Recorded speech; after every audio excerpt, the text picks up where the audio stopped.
Hello, Yukon 28209. Yes, this is Candy Matson.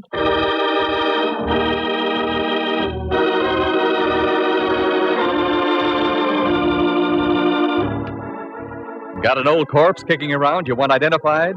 Know of any good murders you want solved? We've got just the girl for you. Her name is Candy Matson. Mighty cute, too. She fills out a size 12 suit to just the right proportions. Soft blonde hair, two sparkling blue eyes, and all in all, she looks as though she might have stepped right off a Varga calendar. And what's more, she's a private eye. You scoff? You ridicule? I'll let you see for yourselves. Listen, she's talking on the phone right now. Hello, Candy Matson. Hello, Miss Matson. I'm afraid you don't know me.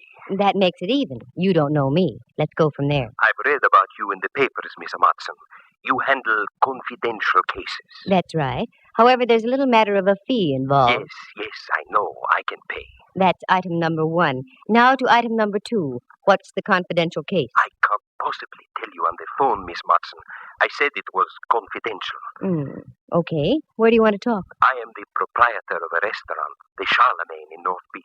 Oh, yeah, I ate there once. Oh, that's nice. No, it wasn't. I didn't like the food. Oh. However, I'll overlook it. Do you want to talk in about an hour? That will be fine, Miss Matson. Good. And your name would be? Martinello. Carlo Martinello. Okay, Mr. Martinello. And have some ink in your pen. It costs money just to talk.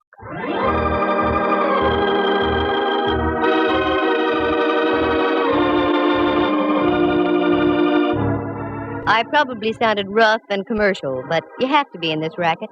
Most people look on a private eye as a musician. They invite you to a party and expect you to bring your harp for free. But I learned the hard way a long time ago. So now they pay in advance and take their chances later. That's the way it was with this Martinello.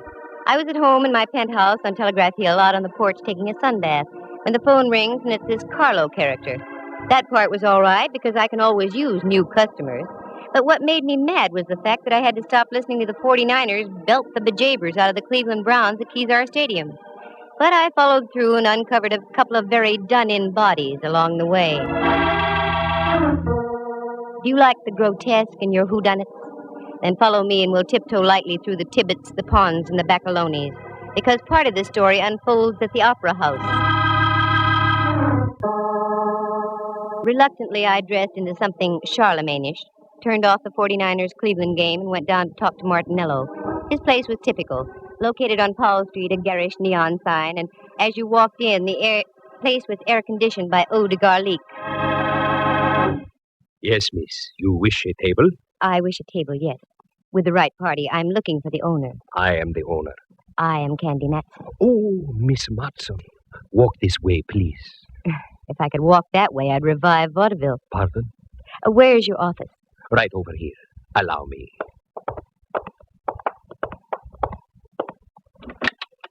After you, Signorina. Thank you, senor. Here, sit down, please. Thanks. Now, Martinello, what's on your mind? Always, all my life, I have run a very nice, respectable place. Mm-hmm. Until this morning. What's with this morning? I go down to the basement. My icebox is down there. That is where I keep all my meat. So, you wanted some ground round? Oh, no. Perhaps I'd better show you. Please, you will come with me. Martinello led the way out of his office and down a flight of stairs. A cold blast hit my face. A musty aroma smothered my nostrils, and if I had had a phobia about darkness, I'd have ducked out then. But I followed the guy, and we ended up in front of a refrigerator about the size of an inquisition chamber. He opened the door, and it was the usual restaurant icebox, choice legs of lamb hanging from hooks, potential fillets, and thick New York cuts. The box was cold, and I started to shiver. Not from the refrigeration, though, because over in the corner was a man. He looked like something out of a long-lost Arctic expedition. He had a long, flowing mustache, every bristle of which was coated with ice. He was quite frozen and quite dead.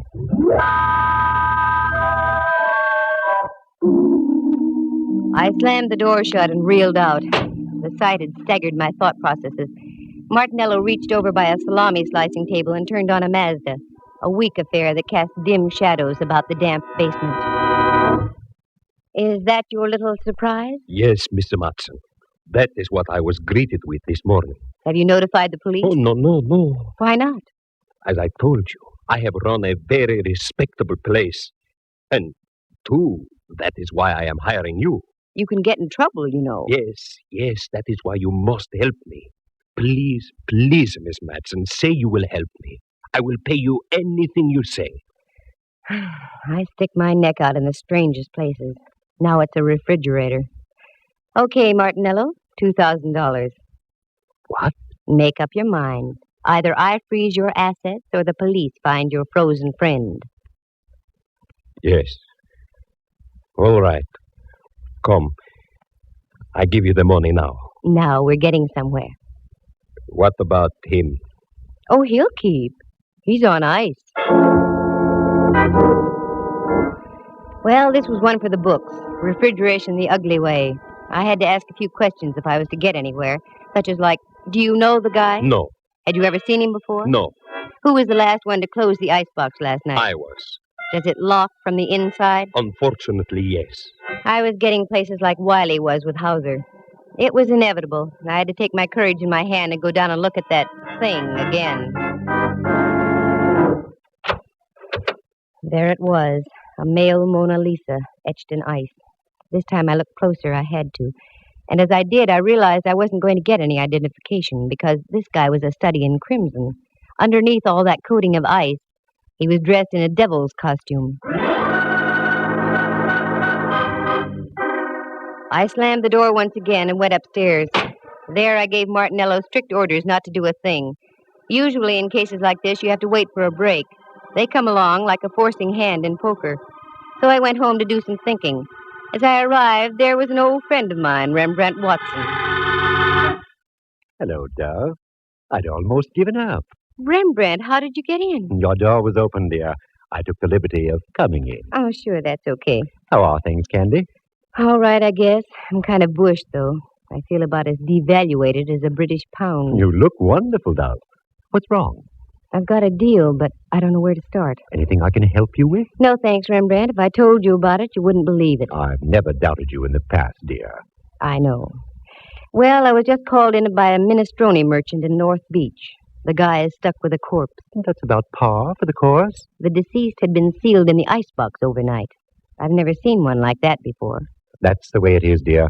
Many are called, but few are frozen. Oh, get out of here. But, Dove, I just got here. I know, but I've got to change and get down to see Mallard. I'll wait for you, Candy. I haven't seen the gumshoe since before me vacation. All right. I'll be with you in a few moments. I did a fast change, and Rembrandt and I climbed into my car, and we dropped off Telegraph Hill on Don Kearney Street. The Hall of Justice, where Mallard hangs his star, is only a few blocks away, so we made it in about 5 minutes. Inspector Ray Mallard, Homicide, San Francisco Police. A lovable, shaggy dog type of character. Very keen with the crime, but dumb with the dame. Me, for instance. If I want him to say yes, he says no, and vice versa. Well, my ever-loving Candy. What's new in the private eye business? Very little. How's the legitimate flatfoot racket? Oh, we're holding our arches up. Well, and Rembrandt. I haven't seen you since Pup was a Hector. Please, Inspector, you're metting your mixer-paws. Who writes this dialogue? I'm pretty weak, I know. What's on your mind, Candy? A character named Carlo Martinello. Have you got anything on him? What's so funny, Mallard? Nothing, except I eat lunch there about every day of the week. Well, answer my question. Well, there's nothing on Martinello. Arrested a couple of times during Prohibition. He was dabbling in grappa a la under the table. Have yous got a case against the guy, Detective Matson? Oh, cut it out. No, seriously. Why do you want to check on the guy, Candy? No reason, just thought I'd ask. Uh-huh. Well, Martinello's okay. Just trying to make a living. Only thing I don't like, he loves to sing to his customers. That'd be enough to bankrupt him right there. Anything else I can do? No, that takes care of everything. I tell you what, I'm through in about an hour. I'll take you up to Martinello's for dinner. You can see for yourself. No, that's all right. Okay, Candy. Give. Why, Mallard, dear, what on earth do you mean? You know something about something. I want in. Mallard, and I want you to believe this. I mean it sincerely. If I knew something, you'd be the last to know about it. He's got something there. Come, love, leave us a while. I hate to do things like that to Mallard. He's been of great help to me in the past. More than once, he's saved my life. But on a deal like this, you have to play it close. After all, a girl has to make a living. For the first time in a long time, I was completely baffled as to where to start. Something had to be done about that cadaver in the icebox, but what?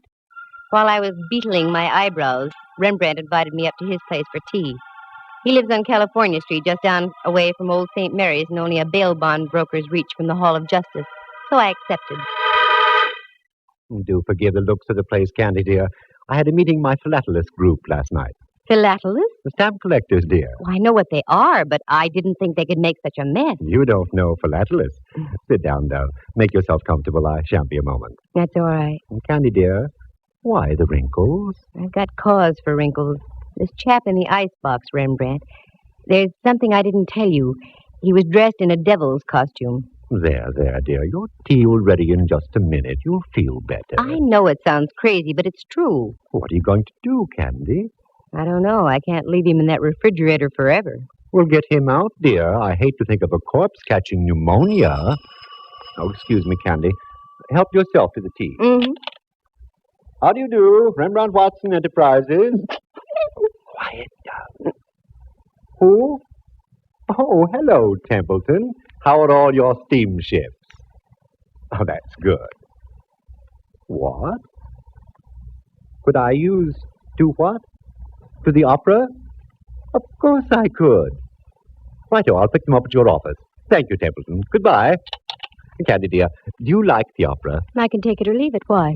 It suddenly develops that I have 2 tickets tomorrow night for Tales of Hoffman. Oh, Rembrandt, I don't think I can go. Come, Candy. It'll do you good. You've been working too hard. You need a little relaxation. Tales of Hoffman, Okay. Who's the pal who gave him to you? An old friend of mine, Templeton Woodruff. He runs a steamship to Java and other places ep015 sings about. I finished the tea and left. Right then, the only opera I could think of was the one going on in an icebox at Martinello's. I've always tried to play straight with Ray Mallard, so I decided to tell Martinello my plan. Miss Matson, I don't think it's such a good idea. Good evening, Carlo. I want to talk to you. That's what I mean. There's a gentleman here who... So you've got a gentleman. That's fine. 3 more and you've got a crowd. What I want to talk to you about is this. You don't understand. The gentleman I'm talking about is from the police. The police? Yeah. Hello, Candy. Mallard. How about some scallopini? Well, up jumped the... Hello, Mallard, dear. I had an idea you'd like dinner here tonight. Do you know my boy, Carlo? Yes, we've met. How do you do? The signorina wish something to eat? No, thanks. I want to talk to you, though, Mallard. Sure. Come on into my booth. We'll share some salami. No, thanks. I want to see you downstairs. I don't think the food's as good down there. I agree, but it isn't the food. I'm talking about murder.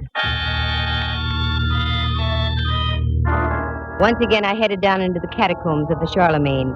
This time the act was a double. Mallard was right behind me. Then I looked around. We were a trio. Martinello was right behind Mallard.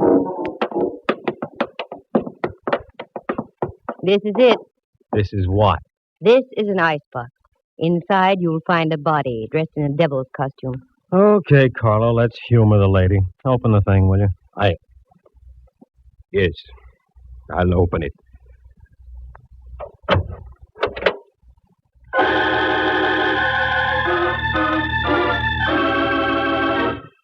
Lovely view of the beef. It's gone. The body's gone. Okay, Martinello, start talking and make some sense while you're doing it. Please, Miss Matson, I don't know anything. I haven't been down here all day. Get rid of those arched eyebrows, Martinello. You know something. What is it? Wait a minute, Candy. I'll do the questioning. In the first place, Carlo, was there or was there not a body in here? Well... Sure there was. He can't deny it. Here's a check for $2,000 signed by Martinello himself. Well, Carlo? Yes, there was a body, all right. Who was it? Friend of yours? No, Inspector. I never saw him before. Why did you call Miss Matson? Why didn't you come to see me about it? Well, you know, Inspector, the police... Just because you were once arrested for bootlegging, Carlo, is no reason to be afraid of the police. Well, I'll put a couple of my men on the job and see what we can turn up. What? Is that all you're going to do, Mallard? No. Right now, I'm going back upstairs and have some of Carlo's scallopini. Mallard, are you out of your head? Look, Candy, in order to have a murder case, you've got to have a body. Obviously, we're fresh out. And until your pal with the devil's costume turns up, I intend to live my typical everyday life. Don't forget the mushrooms, Carlo. There are times when I get so mad at Mallard I want to scream. I didn't, though. I only scrammed. I hung on to the 2000, however. I felt I deserved it just for getting my curiosity aroused, and it was aroused plenty. Corpses don't get up and walk out of ice boxes by themselves. But after all, Mallard had a point. There was nothing to be done without a body. So I went home and waded into a stack of dirty dishes that had been piling up. Then I fixed dinner and started a new stack of dirty dishes. Got a book and ducked into bed. In the morning, I had an idea. After breakfast, I went down to the corner of Broadway and Columbus. That's where North Beach does a neat blend with Chinatown. On the corner was a Joe who sold newspapers. I'd known him for some time, and he seemed to like me.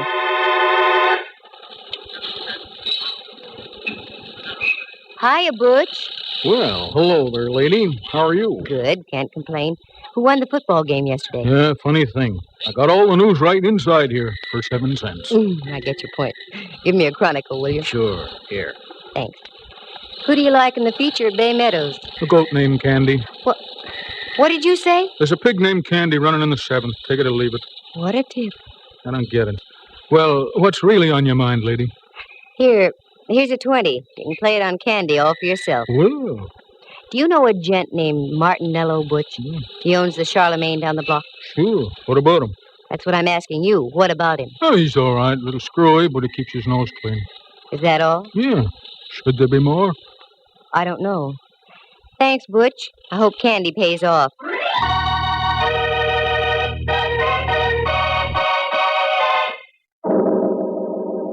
I was getting nowhere, that was for sure, and the rest of the day went the same way. Dead ends, blind alleys. I checked as many loose ends as I possibly could, but I was still stuck in a quandary.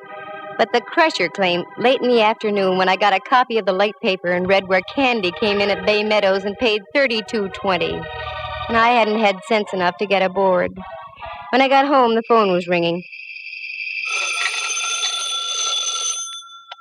Hello, Candy Matson. Oh, you're Candy Matson. I should play a fanfare. Oh, hello, Rembrandt, dear. How are you? Like an October morning. Every single one of me pores is breathing great, huge gulps of air. What? I just had a facial dove. Most invigorating. What on earth for? I loved your old pores just the way they were. Candy, you've forgotten. I have? Forgotten what, Rembrandt? We're going to the opera tonight. Oh, Ducky, I'm sorry. I had forgotten. I'm afraid I'll have to renege. Now, Candy, you promised, and I don't care what you're involved in. It'll do you good. But, Rembrandt, I'm working on it. Perhaps you're right. Okay, I'll get ready. Wonderful, dear. Pick me up about 7:45, will you? Pick you up 7:15. Yeah. Oh, and another thing, Lamb. We may have to do some entertaining afterward. Do bring some cash, will you? Mm-hmm. That's the girl.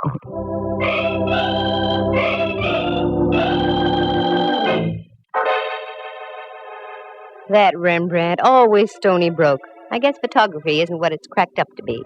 I didn't mind, though. He's been a friend to me on more than one occasion. Well, if I was going to the opera, I had to start thinking in operatic terms. I fished around in the closet and came up with something that would have done any woman's heart good. One of those strapless affairs that you can't stop breathing in for one moment, otherwise the opera is no longer the main attraction. I powdered, perfumed, pouted, and rouged, and took off after Rembrandt. But just as I started to leave... Just a moment.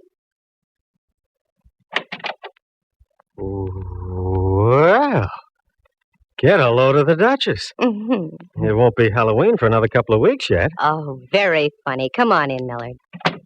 What are you decked out for, Candy? Something you wouldn't understand. I'm going to the opera. Oh, I love the opera. Any horse opera with Tex Acuff in it. That's what I thought. What's on your mind, Millard? I've got to pick up Rembrandt in 10 minutes. I was just driving by, so I thought I'd stop and tell you the news. News? About what? We found El Diablo. The guy in the icebox? Yeah, Martinello identified him. He was floating in the water off Aquatic Park. Any lead on him? The best. He was Salavini, the second baritone with the opera company. That's all, Candy. I hope you enjoy the performance tonight. A baritone with the opera company. Well, that explained the costume, but it didn't explain a lot of other things. I walked down the stairs with Mallard. He got in his squad car, flicked on the flashing red light, and with a burst of his siren, rolled down the street. I'd have to speak to Mallard about that. All the neighbors had their heads out of their windows as I climbed into my car and followed. What an exit. I picked up Rembrandt and we drove up to the Civic Center. I found a place to park. A minor miracle. The last time I went to the opera, I had to drive almost to Palo Alto and come back by train. Rembrandt's friend must have been very influential. We had seats in the Diamond Horseshoe. They were presenting Tales of Hoffmann, and a friend of mine, Dorothy Warrenschold, was singing the role of Antonia. It was a fine performance, and after the last curtain, I took Rembrandt. We went backstage to see Dorothy.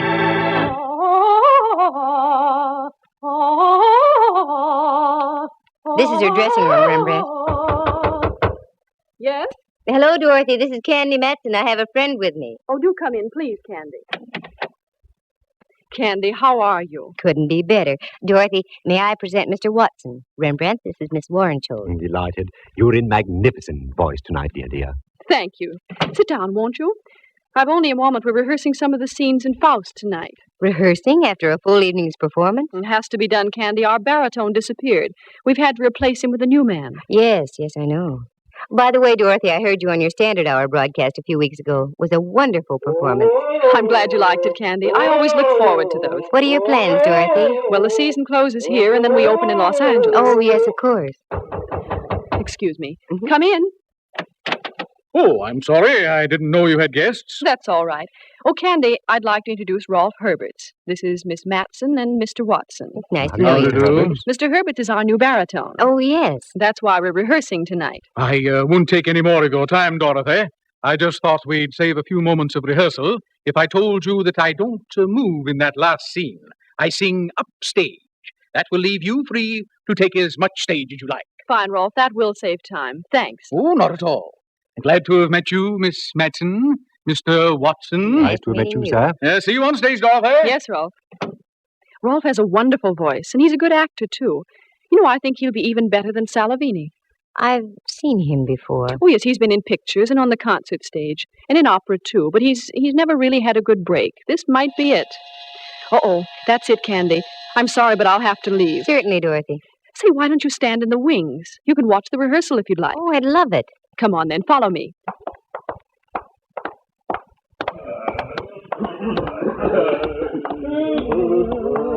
All right, to places, everyone. Places. This is all right, Candy. You can stay right here. Thanks, Dorothy. Glad to have met you, Mr. Watson. Also, as we used to say in the theater, go out there and kill them. See you later. Where is Miss Warrenshaw? Ah, there you are. Herbert! Where's Herbert? I saw him just a moment ago in the dressing room. Well, it's late. We've got to keep moving. Please, somebody find Herbert.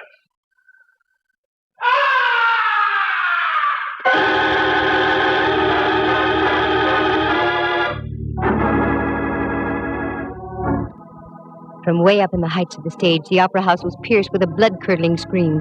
That was no ordinary scream. It was the scream of death. You wait here, Rembrandt. Keep your eyes open. I'm going up to have a look. That scream wasn't in the score of Faust.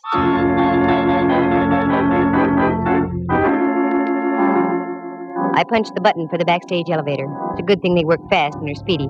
Once inside, I pressed the button for the fourth gallery. I got out. This was the top of the opera house.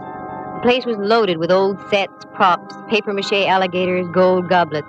Then, over on the other side of the catwalk, I saw it. The body of a man all crumpled and distorted. I hit the catwalk and ran over. It was 100 feet above the stage, and as I looked down, I could see a score of strained faces looking up through the darkness.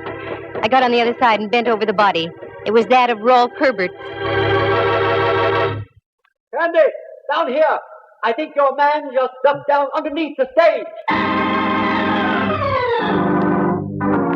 Again, I did a Mel Patton. The elevator shot me down to the stage level, and there was Rembrandt, wild-eyed. He came down the elevator on the other side, Candy. Then he cut across the stage and down those steps. Come on, Rembrandt, follow me. I may need help.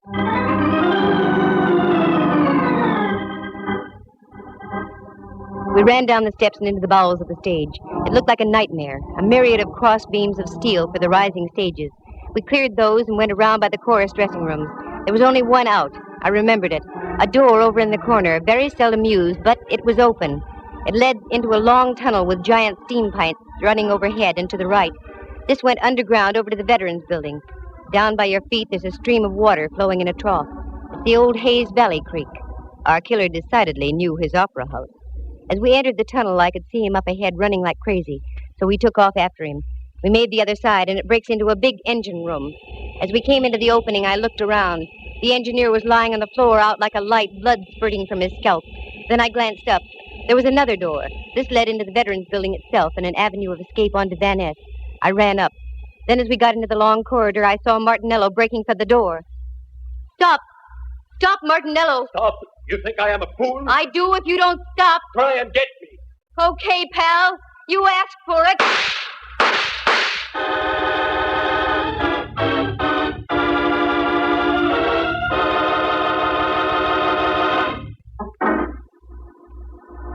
It was the first time I had ever shot a man. It didn't feel good. But he lived, and later the doctors of law gave him a little pill. The cyanide kind they dropped inside the gas chamber at San Quentin. Martinello paid his debt. Details? Sure, I'll fill him in now. Martinello loved to sing. Ray Mallard had told me that. For years, Carlo had been hanging around the opera house hoping to step into a role. This season, a director had jokingly told him that if he ran out of baritones, he'd let Carlo take over. Carlo took him seriously. He lured Salavini down to his restaurant on a fake emergency call, costume and all, and did him in. But then he became frightened. That's when he called me. It was worth $2,000 to have me hush things up. But I don't operate like that. He had a hunch I was going to tip off Mallard. That's when he removed the body from the icebox and dumped him into the bay. Carlo had also been at the performance of Tales of Hoffman. That's when he learned that they'd rustled up Rolf Herbert to sing in place of Salavini.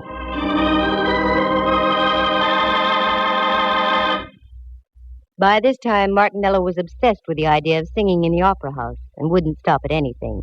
Right after Herberts left Warrenshold's dressing room, he managed to get Herberts into the elevator and up to the fourth gallery behind the stage.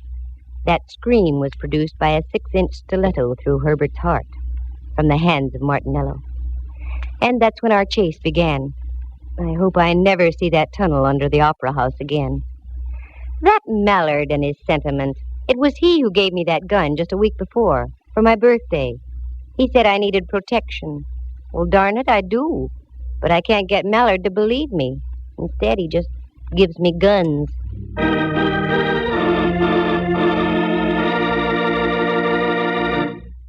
Listen again at this same time next week. For excitement and adventure, just dial Candy Matson, Yukon 28209.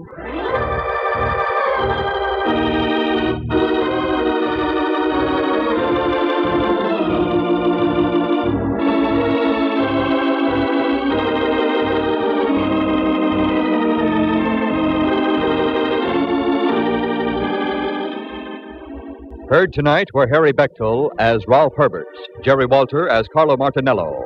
Henry Leff plays the role of Inspector Mallard, and Jack Thomas is Rembrandt. Dorothy Warrenshold, star of the Standard Hour and the San Francisco Opera Company, was heard as herself. The program stars Natalie Masters as Candy and is written and produced by Monty Masters. With the exception of Miss Warrenshold, any resemblance to actual people in tonight's play is purely coincidental. Candy Matson comes to you from San Francisco. This is Dudley Manlove speaking.